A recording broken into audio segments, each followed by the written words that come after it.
जय श्री माता जी।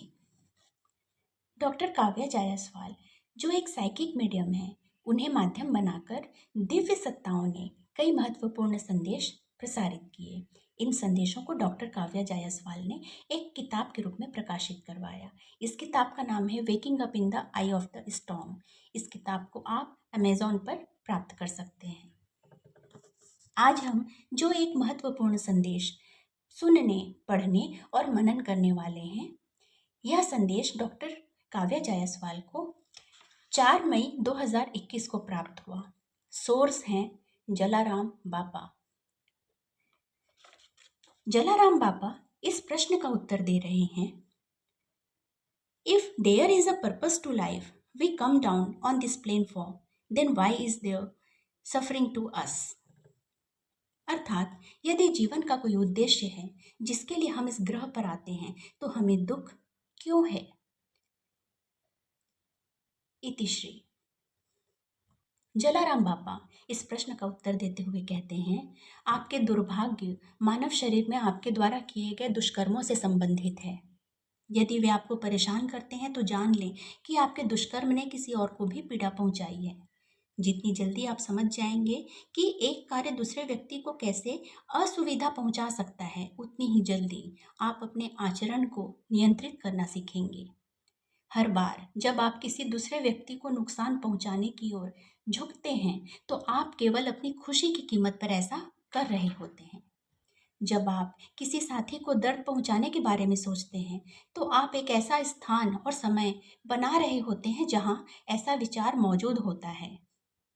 जहां आप अभी हैं, वहां समय रेखीय लग सकता है, टाइम लिनियर लग सकता है, लेकिन हमारी दुनिया में ऐसा नहीं है। फिर शरीर में रहते हुए आपने जो निर्मित किया है, वह हमारी दुनिया का हिस्सा बन गया है, और जब आप यहाँ आते हैं तो आपको उससे भी गुजरना पड़ता है। नर्क स्वर्ग से अलग कोई जगह नहीं है। यह आपके कम कंपन और गुमराह विचारों के परिणाम स्वरूप निर्मित सार्वभौमिक स्थान के भीतर एक व्यवस्था है। आप अपनी दुनिया में जो कुछ भी बनाते हैं, वह अन्य क्षेत्रों का हिस्सा बन जाता है जहां आप पहले से मौजूद थे या जाने वाले हैं। जब आप अपने भाइयों और बहनों के साथ गलत और बुरा व्यवहार करते हैं, तो याद रखें कि कर्म के नियम के अनुसार आपको वही मिलता है जो आप देते हैं। अगर आपने सिर्फ कांटे दिए हैं, तो आप बदले में गुलाब की उम्मीद कैसे कर सकते हैं। यह एक ऐसा चक्र है जिससे व्यक्ति को सचेत रूप से मुक्त होना सीखना होगा। और यह कैसे किया जा सकता है? यह अपने विचारों के प्रति सचेत होकर और एक जिम्मेदार मानसिकता से निर्माण करके किया जा सकता है। इसके लिए थोड़ा अभ्यास करना पड़ सकता है। यह समझना कि किसी के अपने विचार अन्य लोगों के कुछ विचारों को उत्पन्न करने के लिए जिम्मेदार होते हैं, जिससे दूसरे व्यक्ति में अन्यायपूर्ण कार्यवाहियां उत्पन्न होती हैं। इससे कई जटिल रिश्तों को सरल बनाने में मदद मिल सकती है।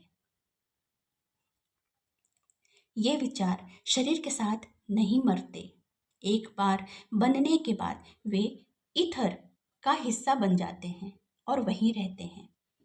वे व्यक्तियों, खुद पर और उन स्थितियों पर काम करते हैं जब इनमें से कोई एक या ये सभी उन कंपन के प्रति खुले और संवेदनशील होते हैं जिस पर वे विचार यात्रा कर रहे होते हैं।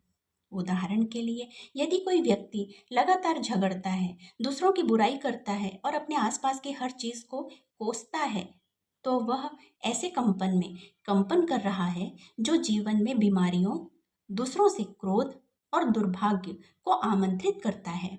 उन्हें बदले में वही मिलेगा जो वे दे रहे हैं। हालांकि बुरे कर्मों के परिणाम स्वरूप वे जिस दौर से गुजरते हैं, वह उन्हें एक ऐसे पैकेज में मिल सकता है जिसकी उन्होंने उम्मीद नहीं की थी। सद्भाव से जीने के लिए खुद को, अपने आसपास के लोगों की ज़रूरतों को पूरी तरह से समझना और दोनों के बीच संतुलन बनाने की कोशिश करना ज़रूरी है। भोले भाले लोग आसानी से हर उस चीज़ पर यकीन कर लेंगे जो उन्हें दी जाती है, लेकिन जो लोग इतने परिपक्व हैं कि वे समझ सकते हैं कि उन्हें क्या दिया जा रहा है, वे अपने रास्ते में आने वाले किसी भी अन्याय का विरोध करेंगे। सामाजिक मानदंड और रीति रिवाज को महत्व देते हुए एकजुटता को सशक्त बनाना चाहिए, न कि विभाजन को बढ़ावा देना चाहिए। जब आप एक साथ मिलकर बढ़ते हैं तो आप एकता की स्थापना की अनुमति भी देते हैं, जिससे आपकी जाति का समग्र विकास होता है। आप देखिए, हम किसी एक व्यक्ति को बढ़ते हुए नहीं देखना चाहते, बल्कि हम सामूहिक विकास की उम्मीद करते हैं और उसमें योगदान देना चाहते हैं। इसे हासिल करने के लिए हर व्यक्ति का विकास महत्वपूर्ण है। एक दूसरे के कल्याण में सहायता करने वाले तालमेल से काम करना सीखना कोई सजा नहीं है, बल्कि यह मानवता का एक सबक है। इस तरह के विकास का अग्रदूत तब सामने आता है जब हम उन लोगों द्वारा निर्धारित मार्ग को स्वीकार करते हैं जो हमसे पहले आए हैं, जो हमें इस संसाधन का उपयोग करके आगे बढ़ने में सक्षम बनाता है। एक बार जब आप में एक दूसरे को व्यक्तिगत विकास के वांछित स्तरों तक पहुंचने में मदद करने का जुनून पैदा हो जाता है, तो यह लोगों को एक साथ उच्च स्तरों पर चढ़ने में मदद कर सकता है। बीच बीच में बाधाएं आ सकती हैं और समय समय पर आपको रोक सकती हैं, लेकिन याद रखें कि ये मानव जाति की इच्छाओं को प्राप्त करने के लिए अस्थायी बाधाओं के अलावा और कुछ नहीं है। वे आपके द्वारा किए गए काम को करने और उसे पूरा करने के दृढ़ संकल्प पर बारिश की तरह रोक लगाते हैं। अधीरता के कारण स्थिति आधी अधूरी रह सकती है और फिर जल्दबाजी में किए गए कार्यों के परिणाम स्वरूप कठिन परिणाम हो सकते हैं। यह एक क्रमिक प्रक्रिया है जहां प्रत्येक व्यक्ति अपनी प्रगति के साथ साथ अपने कम भाग्यशाली लोगों की मदद करने की जिम्मेदारी लेता है। जैसे जैसे आप विस्तारित चेतना के साथ काम करने और एक दूसरे के साथ अपने व्यवहार में उच्च दृष्टिकोण को शामिल करने का दायरा अपनाएंगे, आपकी क्षमताएं कई गुना बढ़ेंगी। आप अकेले नहीं हैं। हमारी तरफ से आपकी सहायकों की टीम द्वारा आपको प्यार और मार्गदर्शन दिया जाता है। कल्पना कीजिए कि जब आप एक दूसरे के खिलाफ काम करने के बजाय साथ मिलकर काम करना चुनते हैं, तो हमारी तरफ से मार्गदर्शकों और सलाहकारों की एक बड़ी टीम आपके साथ कैसे जुड़ सकती है। हमारे क्षेत्र में, साथ ही आपके क्षेत्र में ज्ञान और संसाधन विशाल हैं। जिस विषय में आप रुचि रखते हैं उस पर ज्ञान प्राप्त करने के लिए आपको सही आवृत्ति पर ट्यून करने की आवश्यकता है।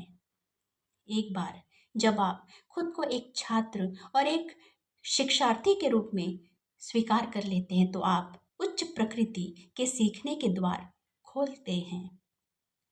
यह अब अनिवार्य शिक्षा नहीं रह गई है, बल्कि यह व्यक्ति के लिए एक विशेषाधिकार और चरित्र विकास का स्रोत बन गया है।